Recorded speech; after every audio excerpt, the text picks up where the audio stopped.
So, that is the status of the Big Bang theory as we know it today. Whoops, sorry. And what I want to emphasize is that we were led to this line of reasoning beginning with one idea, that the idea of the Big Bang was a beginning.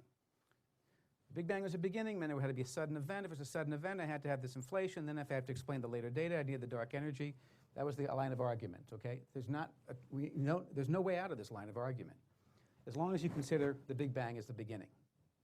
So if you want to get out of it, if you're not satisfied with it, I think there's only one way to go, and that is to go back and rethink that idea. We don't know that the Big Bang is the beginning. That was always a hypothesis. That was never, we don't know that's true from general relativity. We don't know that it's true from our understanding of quantum gravity.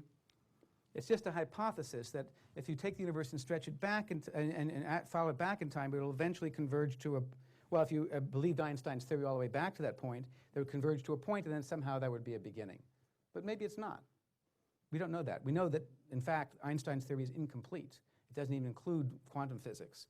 So we know as we reach that point, there's some point where quantum physics comes in, but we don't know yet we don't have yet a quantum theory of gravity in hand, so we can't say for sure what happens at that point. So it's reasonable, if you don't like what happened, if you're not satisfied with it, to contemplate the alternative possibility. The Big Bang is not the beginning, and then see where that leads you. In particular, they would cause the background radiation to become polarized, and this is kind of a cartoon to represent looking with Polaroid lenses at the microwave background of this radiation from the early universe. You would find they would leave a certain polarization pattern of radiation if they were there in the sky. Now, an inflationary model predicts that there should be strong gravitational waves. The cyclic model, this collision between branes, has the property that it produces almost zero-strength gravitational waves.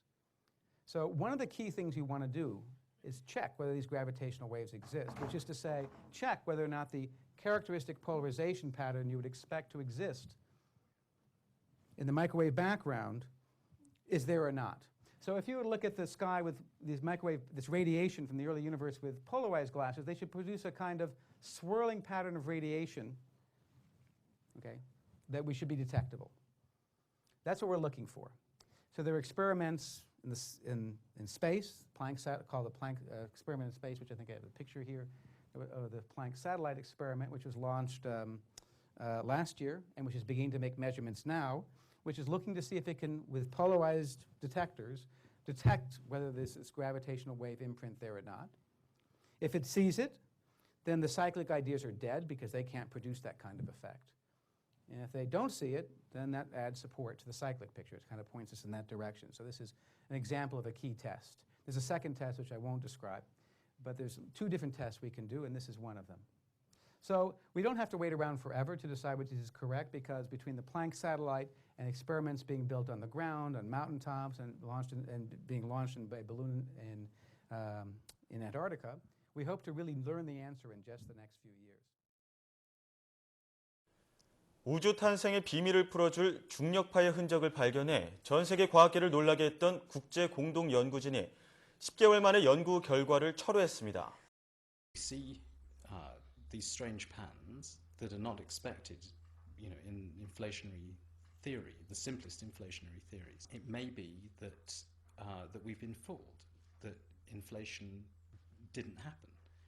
What's surprising in Planck's latest findings, and is inconsistent with pervading theories, is the presence of unexpected large-scale anomalies in the sky, including a large cold region, stronger fluctuations in one half of the sky than the other, and less light signal than expected across the entire sky. When you look only at the large features on this map, you find that our best fitting model, our best theory, has a problem fitting the data.